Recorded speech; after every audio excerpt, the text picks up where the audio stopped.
नमस्कार दोस्तों, मैं आवेश पांडे जीवन में आज आप सभी का फिर से स्वागत करता हूं। तो आज हम करंट अफेयर देखेंगे 10 जनवरी 2025 का। विजन आईएएस का डेली करंट अफेयर डेली इस चैनल पे अपलोड होता रहता है। ठीक है, आपसे इतनी रिक्वेस्ट है कि इस चैनल को आप जरूर सब्सक्राइब कर लीजिए और अपने दोस्तों तक शेयर कीजिए जो भी यूपीएससी या पीसीएस या किसी भी स्टेट लेवल का किसी भी गवर्नमेंट जॉब की तैयारी कर रहा हो, क्योंकि देखिए ये करंट अफेयर है, इस ये हर जगह काम आ सकता है। ज़्यादा लंबा नहीं है, दिन के 30 मिनट आपको देने हैं, वो भी पूरा 30 नहीं, आप चाहे तो 1.5 पे लगा लीजिए तो कम ही समय लगेगा। आप इसको पूरा अंत तक सुनिएगा, ठीक है। बहुत ही अच्छा इनिशिएटिव है, मेरी तरफ से बहुत मेहनत की जा रही है। कुछ कमी है अगर तो आप प्लीज़ नीचे कमेंट बॉक्स बॉक्स में बताइए, ठीक है, और अपना फीडबैक दीजिएगा। आइए अपना इस लेक्चर को आगे बढ़ाते हैं। Role of trade reducing food insecurity preventing famine examine by UNCTAD report. ठीक है, अंगटाड जो है इसका रिपोर्ट आता है, ठीक है। तो इसके हिसाब से यूनाइटेड नेशन की एजेंसी है ये अंगटाड। तो इसके हिसाब से इन्होंने बताया कि किस तरीके से जो ट्रेड जो व्यापार है वो फूड इनसिक्योरिटी को कम कर रहा है, ठीक है। जो और फेमाइन यानी कि जो आपका अकाल आ रहा है, जो भूख से अकाल आ रहा है उसको कम कर रहा है। द रिपोर्ट एनालिसिस क्या करता है, वेरियस ड्राइवर्स, मतलब किसकी वजह से फूड इनसिक्योरिटी, क्या कहते हैं, how can trade play mitigating role in addressing these challenges. मतलब ये जो रिपोर्ट आई है इससे ये बता रहा है कि फूड इनसिक्योरिटी होने से क्या क्या की ड्राइवर्स है, मतलब क्या कारण है, क्या फैक्टर्स हैं जो फूड इनसिक्योरिटी होता है और उसको रोकने के लिए, मिटिगेट करने के लिए क्या क्या चैलेंजेस हैं, ठीक है।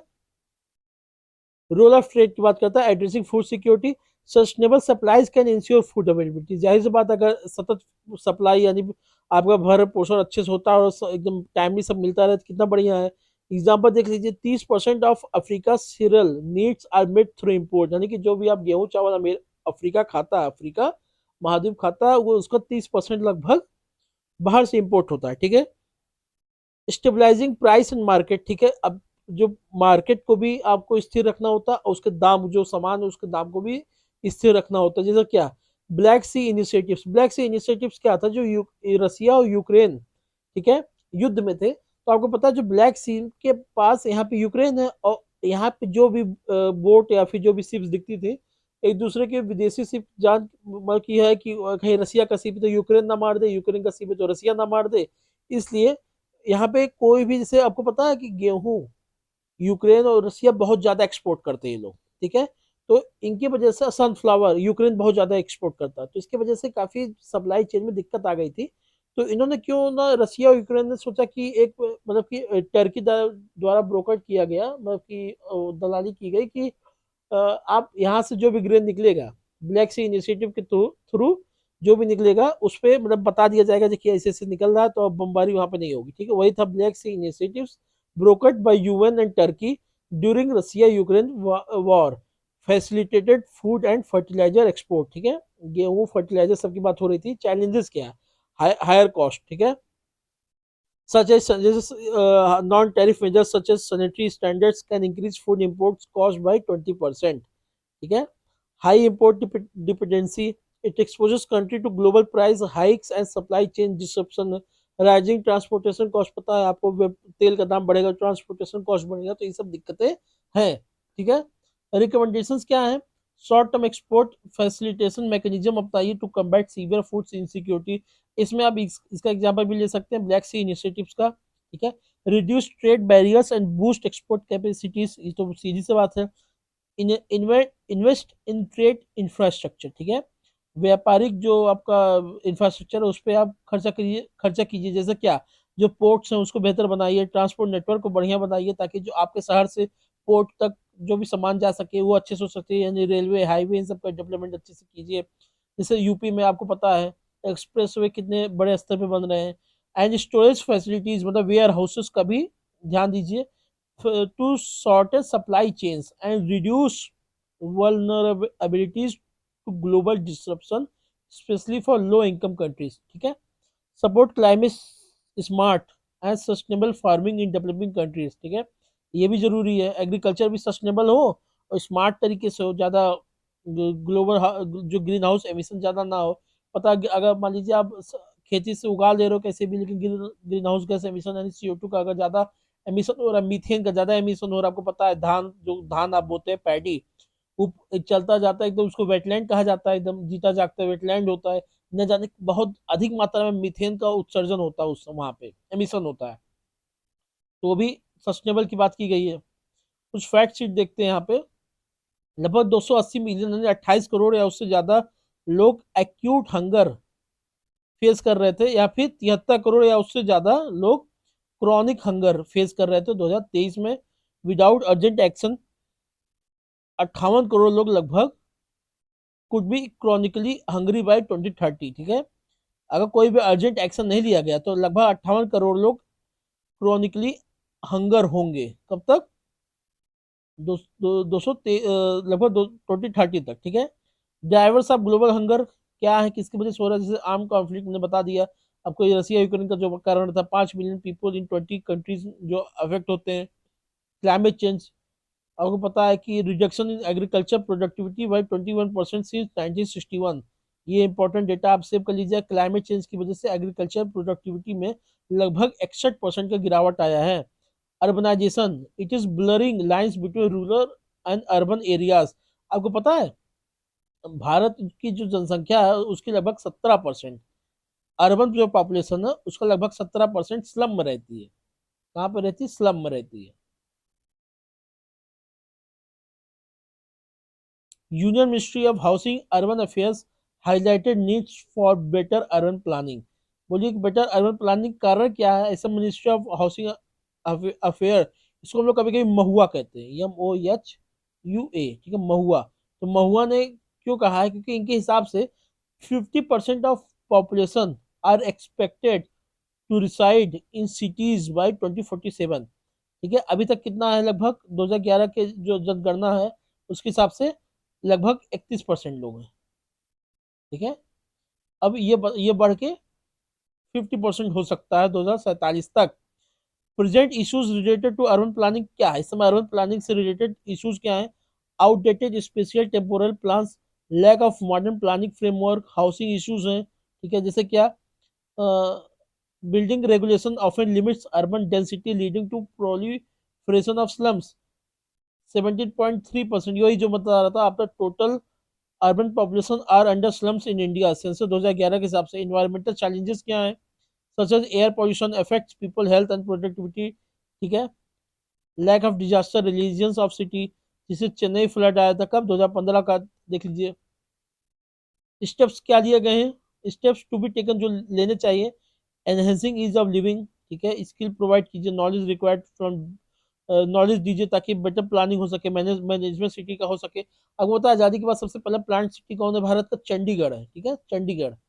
यूज ऑफ डेटा टेक्नोलॉजी का यूज करिए, कैपेसिटी बिल्डिंग में ध्यान दीजिए, इंटीग्रेशन ऑफ ट्रेडिशनल विजडम में ध्यान दीजिए, to reimagining historic Indian cities and safe future city. जैसे आप देखते होंगे अयोध्या का जीर्णोद्धार हो रहा है, अयोध्या, हम्पी कर्नाटका का, ठीक है, उज्जैन, इन सब चीज़ों को जो हिस्टोरिकल ट्रेडिशनल सिटीज रहे इसका आप उसको आगे लेके आइए।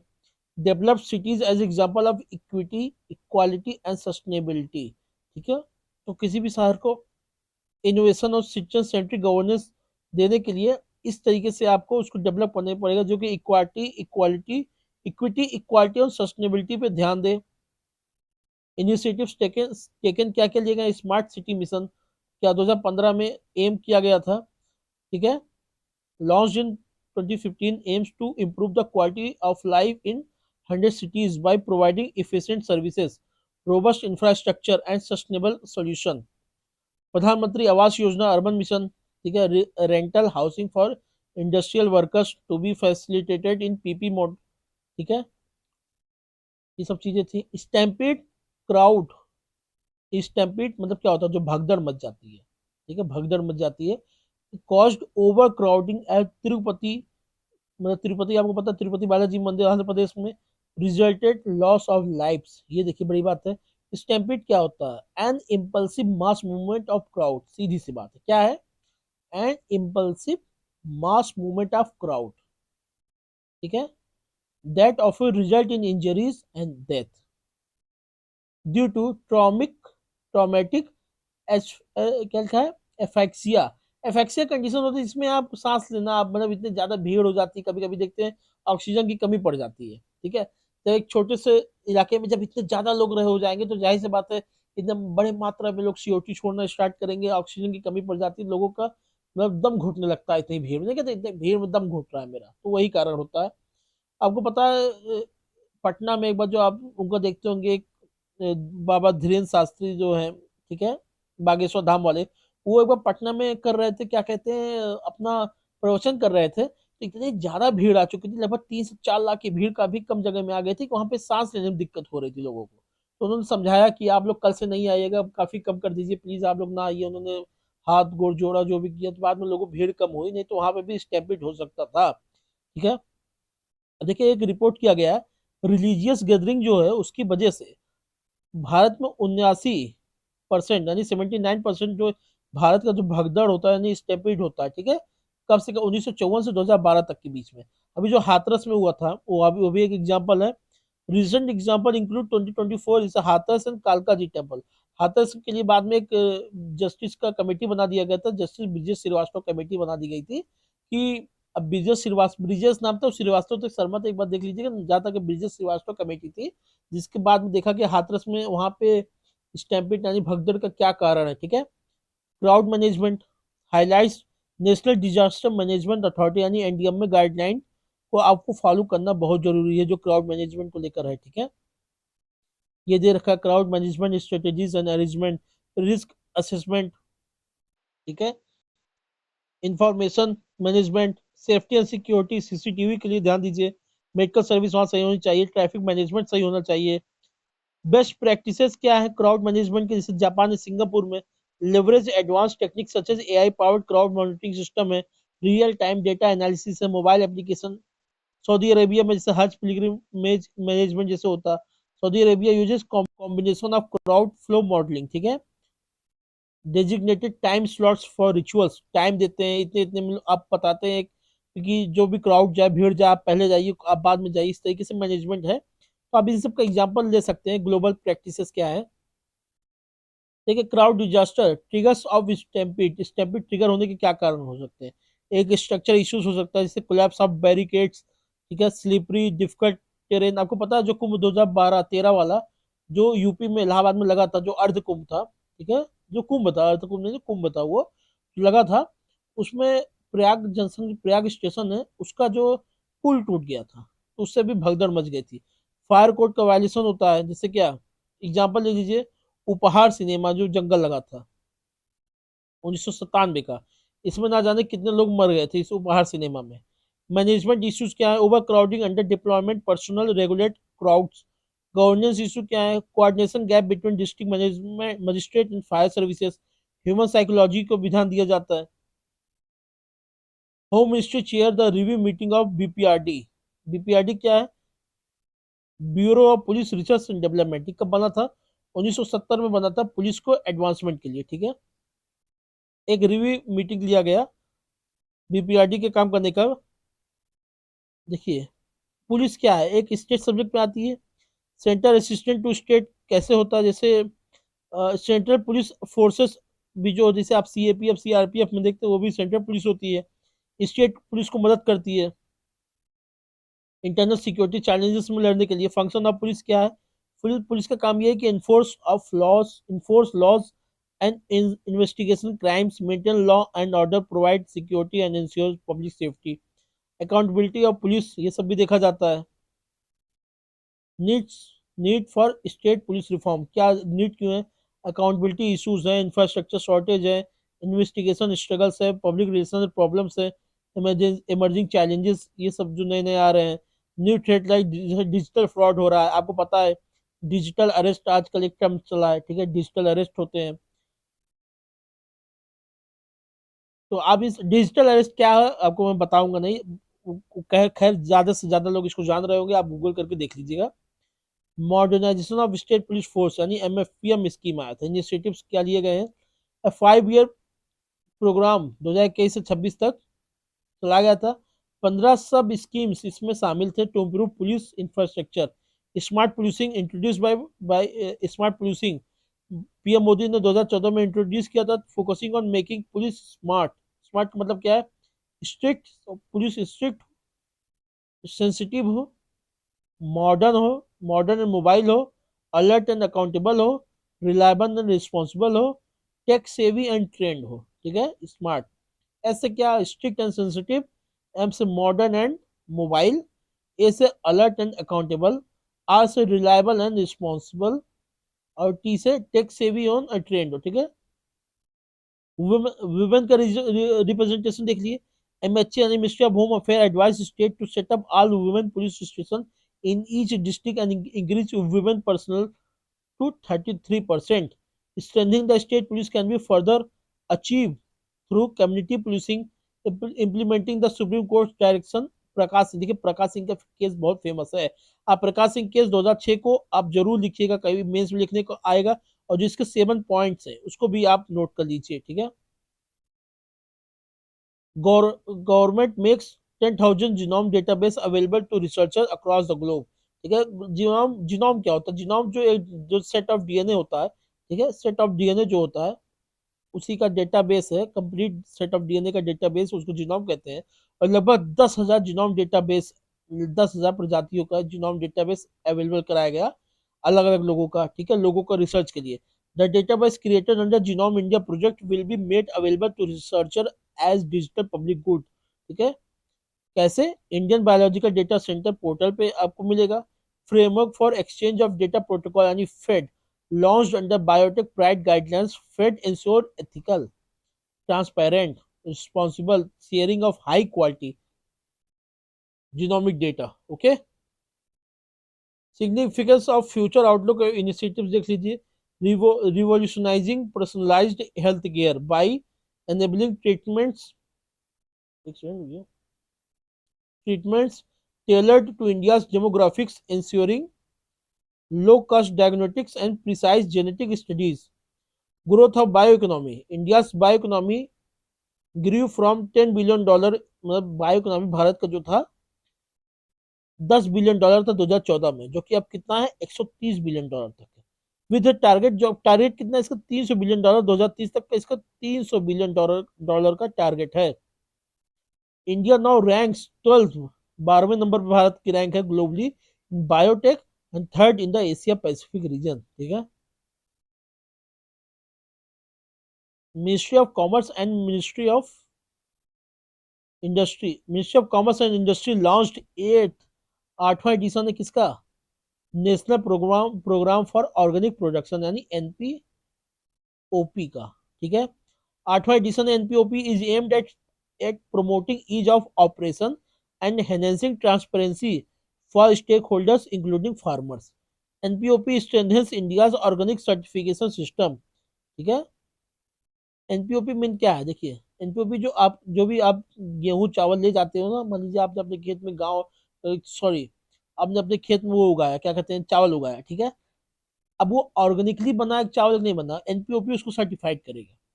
अगर आप सर्टिफिकेशन दे दिया, मतलब आप उसका दाम उचित दाम में बेच लोगे, भाई ऑर्गेनिक है ना, अब ऑर्गेनिक।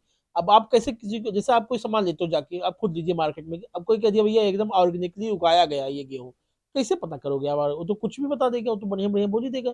लेकिन अगर एनपीओपी का सर्टिफिकेट देखोगे आप, तो आपको समझ में आ जाएगा, हाँ भाई बात सही कह रहा है। देखिए की हाईलाइट्स क्या है। Simplified certification. Organic grower groups have been granted legal status in place of internal control system। Market support के लिए है, ठीक है। Establish market linkage to support farmers, faster land conversion to organic farming, ठीक है। Organic farming जल्दी से जल्दी कन्वर्ट किया जाए। Portals unveil during the event, कौन कौन से? देखिए एक चीज और आपको बता दूं, ये जो दे रखा है, faster land conversion to organic farming, reducing the transition period by up to 3 years under specific condition, मतलब 3 साल के अंदर अंदर में हो जाए। NPOP portal streamline stakeholders, ठीक है, streamline stakeholder operation. NPOP portal organic promotion portal, linking farmers to global buyers. TraceNet 2.0 for enhance traceability. Revamped APEDA portal. कुल मिला के आप जान लीजिए एनपीओपी के अचीवमेंट जान लीजिए। Global ranking, India's rank first global in organic producer and second in organic agriculture land. Certified area देख लीजिए, total certified area reach 7.3 million hectare, with Madhya Pradesh leading followed by Maharashtra. तो ऑर्गेनिक एरिया सबसे ज्यादा कहाँ पे है? मध्य प्रदेश। देख लीजिए, total certified area reaches 7.3 million hectare, ठीक है, with Madhya Pradesh leading, followed by Maharashtra and Rajasthan. Organic export जान लीजिए, एक्सपोर्ट के बारे में, currently 4,000 crore are projected to reach, मतलब एक्सपोर्ट होता है ऑर्गेनिक सामान जो हम इस समय एक्सपोर्ट करते हैं, अराउंड 4,000 करोड़ के आसपास करते हैं, जिसका हमें टारगेट है आने वाले 3 साल में लगभग 20,000 करोड़ का ऑर्गेनिक प्रोडक्ट हम एक्सपोर्ट करें। फीचर्स क्या है एनपीओपी के? एनपीओपी प्रिस्क्राइब्स स्टैंडर्ड्स, वही जो मैंने आपको बताया था, international recognised quality assurance system for organic production, ठीक है, ये सब चीजें हैं। Test net is a web based traceability system for export of organic products, grower groups certification for small farmers. APEDA जान लीजिए, APEDA is the secretariat of NPOP, ठीक है, एनपीओपी का सिक्रेटरिएट कहाँ पे? एपेडा में। आल्सो न्यूज देख लीजिए, सुप्रिया, सुप्रिया केस 2023, सुप्रियो चक्रवर्ती केस में क्या था? मेनली ये था कि जो क्वीर कम्युनिटी है, जो एलजीबीटी क्यू यानी जो ट्रांसजेंडर है, क्या वो भी शादी कर सकते हैं? तो बता दिया गया नहीं कर सकते हैं। तो किस केस में किया गया? सुप्रिया चक्रवर्ती केस में। अच्छा, ये लोग क्या सेक्स कर सकते हैं? शादी नहीं कर सकते, लेकिन क्या सेक्स कर सकते हैं? प्राइवेसी है इनकी अपनी। हाँ है। इसमें कहा सुप्रीम कोर्ट ने, नवतेज सिंह केस में कहा था। लेकिन सुप्रीम कोर्ट ने मतलब होमोसेक्सुअलिटी को डिक्रिमिनलाइज किया था। क्या किया था? डिक्रिमिनलाइज किया था अंडर आर्टिकल 377 में, ठीक है, 377 में आईपीसी की धारा 377 को डिक्रिमिनलाइज किया था, बोलिए इसके लिए कोई सजा नहीं है।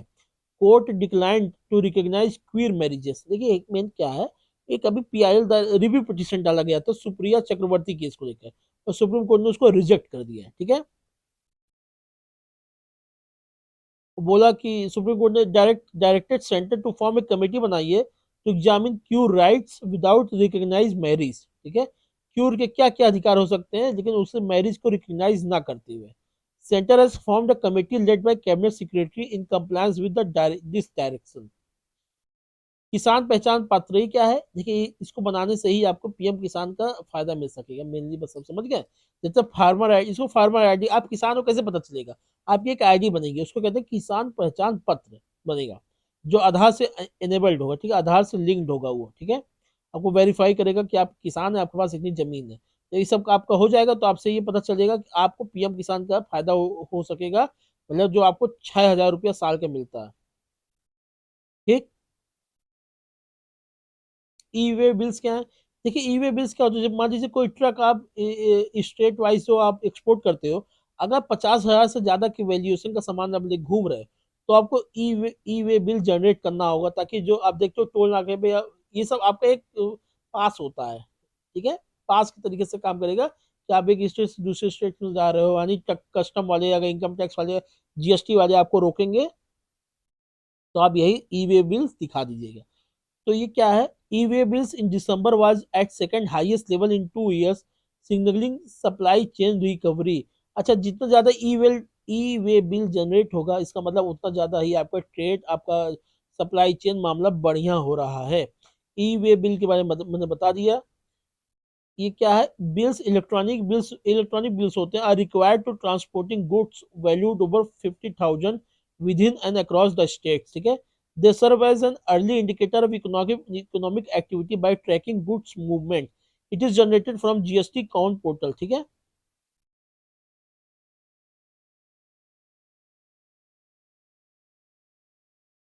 एनीमिया फोन, कॉर्नल यूनिवर्सिटी जो है उसने, Cornell university's anaemia phone technology किसने डेवलप किया? कॉर्नल यूनिवर्सिटी ने। नॉट इसको इसको दे दिया गया आईसीएमआर को, मतलब Indian council for medical research को दे दिया गया, offers quick acute and cost effective iron deficiency assessment. मतलब कि एनीमियस क्या होता है? एनीमियस क्या होता है कि आपके अंदर आयरन की कमी है, तो जल्दी से बता देगा, एनीमिया फोन टेक्नोलॉजी आपको जल्दी से बता देगा कितनी आयरन की कमी है। तो जो आयरन एनीमिया में से होता क्या, जब आपके ब्लड आरबीसी की कमी हो जाती है, यानी रेड ब्लड सेल्स के आपके अंदर कमी हो जाती है, उसको एनीमिया कहते हैं, ठीक है। ICMR will integrate it into its program for anemia, women's health and maternal and child health throughout the country. Anemia in India देख लेते हैं। Anemia is a condition in which number of RBCs or the hemoglobin concentration with in them is lower than normal, ठीक है। वही जो बताया RBC कम हो जाता है, हीमोग्लोबिन कम हो जाता है तो एनीमिया हो जाता है।